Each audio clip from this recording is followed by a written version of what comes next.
Hello जी, क्या हाल है आपके। उम्मीद है कि आप ठीक होंगे। तो भाई साहब, जो कुदरत का निजाम जिसकी दुआएं पाकिस्तानी कौम और पाकिस्तानी टीम कर रही थी, उसने पाकिस्तानी टीम का साथ तो नहीं दिया फिलहाल, लेकिन इंडिया की टीम के लिए कुदरत का निजाम काम कर गया है। और आज जो है वो पहले वेस्ट इंडीज को साउथ अफ्रीका ने जमीन दोज कर दिया है भाई, 9 विकेटों से मैच जीत लिया है। और इंडिया की टीम के सेमीफाइनल में जाने के सारे रास्ते साउथ अफ्रीका ने खोले। और उसके बाद जो काम इंडिया की टीम ने जिम्बाब्वे के साथ किया है ना, तोबा तोबा तोबा तोबा।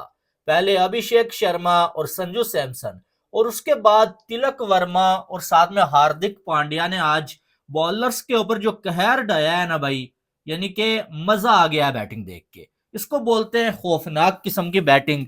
आज अगर जो है वो कम अज कम जो है वो 2 से 3 ओवर्स और होते, तो इंडिया ने 300 रन बना ही लेना था। जिस तरह से हार्दिक पांड्या और तिलक वर्मा के बल्ले पे बॉल आ रहा था ना, मुझे ऐसा लग रहा था कि 3 एक ओवर्स और मिल जाए अगर, तो इन्होंने आज जो है वो 300 प्लस रन कर ही लेना है T20 में।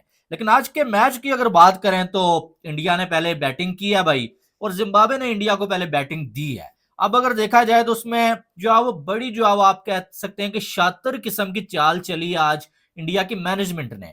लोगों को ये लग रहा था कि अभिषेक शर्मा को ड्रॉप करना चाहिए या उसको करेंगे तो संजू को खिलाएंगे, लेकिन उन्होंने बोला भाई हम अपनी बैटिंग कम अज कम कम नहीं करने वाले हैं। उन्होंने क्या किया, उन्होंने रिंकू सिंह जो कुछ खास करने रहे थे, रिंकू सिंह को बिठा दिया और उसकी जगह पे संजू सैमसन को खिला दिया, जो कि किसी के माइंड में नहीं था कि यार रिंकू की जगह पे संजू खेलेगा और जो है वो अभिषेक शर्मा भी खेलेगा और तिलक वर्मा भी खेलेगा। अब अभिषेक शर्मा को खिलाने का फायदा क्या हुआ कि आज जो है वो इतना ज्यादा प्रेशर नहीं था, और आज वो बंदा जो है वो अपनी फॉर्म में आ गया और क्या कमाल उसने बैटिंग किया भाई। और आज एक बात समझ आई है भाई कि जो आपके टीचर आपको बोलते हैं ना, वो आपको जो है वो मानना जरूर है। एक वीडियो देखी थी जिसमें जिसमें जो है वो युवराज सिंह अभिषेक शर्मा को कह रहे होते हैं कि लाला कभी सिंगल भी ले लिया करो, हर बॉल छक्के वाली नहीं होती है। तो उसके बाद अभिषेक शर्मा ने तो सिंगल लेने की ज्यादा कोशिश नहीं की है, लेकिन ये जो 3 बार वो जीरो पे आउट हुए हैं ना, अब आज की उनकी इनिंग्स जो है वो थोड़ी सी डिफरेंट नजर आई है। और अभिषेक शर्मा ने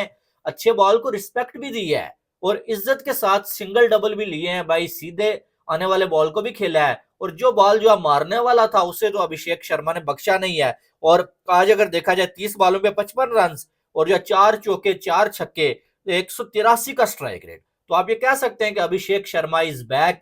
और मैंने आपको बोला था कि भाई ये बंदा जो है वो 3 मैचेस में जीरो पे आउट हो गया, ठीक है, लेकिन ये एक आध मैच में जो है वो आपको ऐसा परफॉर्म करेगा और उसके बाद ये आपको बड़े किसी मैच में परफॉर्म करके बताएगा। आज इसके बल्ले पे बॉल आ गया है ना, फॉर्म में वापस आ गया है ना, आप देखेंगे अगर इंडिया ने सेमीफाइनल खेला या फाइनल खेला, तो एक बड़े मैच में ये बंदा जो है वो इंडिया को ऐसा परफॉर्म करके दे जाएगा ना कि इसके ये 3-0 सब भूल जाएंगे, जिस तरह का ये प्लेयर है। उसके बाद अगर देखा जाए ईशान किशन ने भी अच्छी बैटिंग की है, 38 इन्होंने बनाए। सूर्या कुमार यादव 253 के स्ट्राइक रेट से, और इन्होंने जो है 13 बॉलों में 33। हार्दिक पांड्या, भाई साहब ये बंदा जो है ना, ये बॉलिंग नहीं करेगा बैटिंग में काम आ जाएगा, बैटिंग नहीं करेगा बॉलिंग में काम कर देगा, लेकिन ये बंदा रुकने वाला नहीं है। और जो शॉट ये खेलता है, क्लीन हिटिंग होती है भाई वो। और आज भी 253 के स्ट्राइक रेट से 3 चौके 2 छक्के, 3 नहीं बल्कि 4 छक्के 2 चौके जो है वो हार्दिक पांड्या ने लगाए। और तिलक वर्मा को निकालने की बातें तो हो रही थी, पिछले जो है वो मैचेस में 100 के स्ट्राइक रेट से वो बैटिंग कर रहे थे, लेकिन आज तिलक वर्मा जो है वो 275 के स्ट्राइक रेट से बैटिंग करके गया है बंदा। 16 बॉलों पे 44 रन, 3 चौके 4 छक्के तिलक वर्मा ने भी लगाए। तो हार्दिक और तिलक वर्मा के दरमियान जो पार्टनरशिप हुई है ना, कमाल की पार्टनरशिप हुई है। बॉल हमें जो है वो हवा में ही नजर आया जब ये दोनों जो है वो बैटिंग कर रहे थे। तो इस तरह से जो है इंडिया ने जो है 256 रन जो है वो इस वर्ल्ड कप का बना लिया है। उसके बाद जब जिम्बाब्वे की बैटिंग आई, तो जिम्बाब्वे की टीम वो चीज हमें तो देखने को नहीं मिली है कि आते साथ धड़ाधड़ जैसे इंडिया के बॉलर्स जो है विकेट लेते होते हैं छोटी टीम के अगेंस्ट या बड़ी टीम के अगेंस्ट, वो चीज नहीं देखने को मिली है। लेकिन जो है वो जिम्बाब्वे की टीम जितना उनके यानी कि आप कह सकते हैं काबिलियत थी, उतना रन तो उन्होंने बना लिया। जिसमें आप देखेंगे जो है वो बेनेट ने जो है वो रन बनाए, 50 इसने बनाई है भाई। उसके बाद जो है वो मारूमती जो है इसने जो है वो रन बनाए, फिर जो है वो सिकंदर रजा ने रन बनाए।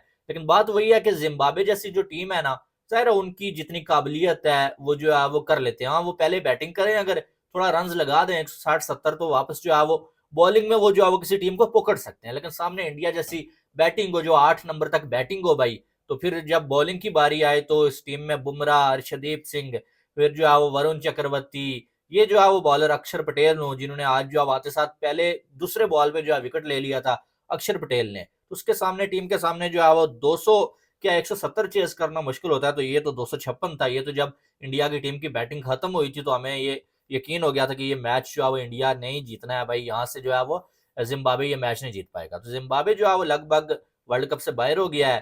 तो अब जो है वो इंडिया के लिए कहानी साफ हो गई है, साफ ये हो गई है, कोई नेट रन रेट की बात नहीं है, कोई किसी की बात नहीं है, बस आप अगला अपना मैच वेस्ट इंडीज को हराओ तो आप जो है वो सीधा सीधा सेमीफाइनल में पहुंच जाओगे। तो इंडिया जिम्बाब्वे को तो हरा लिया, अब वेस्ट इंडीज को हराएगा तो इंडिया जो है सेमीफाइनल में सीधा पहुंच जाएगा। और कहानी तो दिन को खराब थी कि जब जो है वो साउथ अफ्रीका वालों ने जो है वो अच्छी खासी बॉलिंग की हुई थी, 87 पे 7 आउट कर लिए थे जो है वेस्ट इंडीज के, उसके बाद भी जो है वो 170 प्लस खा लिया, बाद में जो है वो अच्छी खासी धुलाई उनकी हुई, तो ऐसा लगा यार कहीं जो पाकिस्तान के साथ श्रीलंका ने किया है वो साउथ अफ्रीका इंडिया के साथ ना कर दे। लेकिन बाद में साउथ अफ्रीका ने बैटिंग अच्छी की, खास करके डी कॉक और मार्करम ने तो भाई साहब जो है दुम्बा बना के मारा है वेस्ट इंडीज के बॉलर्स को। तो फिर जो है वो इंडिया का उन्होंने यकीनी बना दिया कि भाई अब कम अज कम इंडिया वालों के लिए अच्छी चीज यह है कि वो किसी के आसरे पर नहीं है। अगर वो बाहर होंगे सेमीफाइनल से तो अपनी गलती की वजह से होंगे, सेमीफाइनल खेलेंगे तो अपनी काबिलियत से खेलेंगे। ये नहीं है कि भाई दुख ये होगा कि जैसे अब पाकिस्तानी अगर जो है वो अगले मैच में उस तरह से नहीं जीत पाते जैसे वो उनको चाहिए, तो वो बाहर हो जाएंगे और दुख रहेगा उनको कि खुद तो घटिया खेले, लेकिन जो है वो श्रीलंका ने भी घटिया खेल के हमें बाहर करवा दिया, लेकिन जो है वो साउथ अफ्रीका ने इंडिया के लिए काम कर दिया। वो अलग बात है, क्या पता इंडिया और साउथ अफ्रीका ही जो है फाइनल में दोबारा आपको टकराते हुए नजर आए, लेकिन फिलहाल जो है वो साउथ अफ्रीका ने इंडिया के लिए वेस्ट इंडीज को हरा दिया है। तो अब देखना ही है कि इंडिया अपना जो मैच है वेस्ट इंडीज के अगेंस्ट वो कैसे खेलता है। उस मैच पे सारा दारोमदार है क्योंकि नॉकआउट्स मैच ही है अब, तो वो मैच अगर इंडिया जीत गया तो इंडिया को सेमीफाइनल खेलने से कोई भी रोक नहीं सकता। तो अब देखना ही है कि क्या इंडिया जो है वो सेमीफाइनल खेलने में कामयाब होता है या काली आंधी जो है वो जो है वो वहां पर जो है वो इंडिया को टफ टाइम देती है।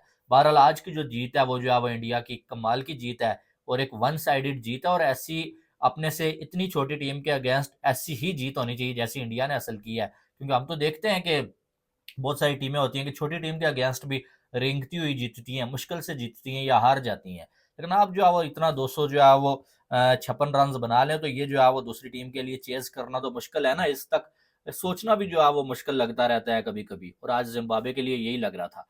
बहरहाल जिम्बाब्वे ने जो है वो बैटिंग तो की है जितनी उनके पास काबिलियत है, लेकिन 256 चेज करना भाई साहब खाला जी का घर नहीं है, वो भी इस बॉलिंग के सामने। बहरहाल इंडिया के फैंस को मुबारकबाद है क्योंकि सांस जो है वो गले में अटकी हुई थी जब जो है वो उनका मैच हो रहा था वेस्ट इंडीज का, इंडिया के फैंस का कि यार कहीं जो है वेस्ट इंडीज जीत गया तो हम तो मैच जीत के भी जो है सेमीफाइनल नहीं खेल पाएंगे। तो मुबारकबाद के मुस्तहिक है इंडिया के फैंस। शुक्रिया, वीडियो को लाइक करिएगा और चैनल को सब्सक्राइब करिएगा। अल्लाह हाफिज।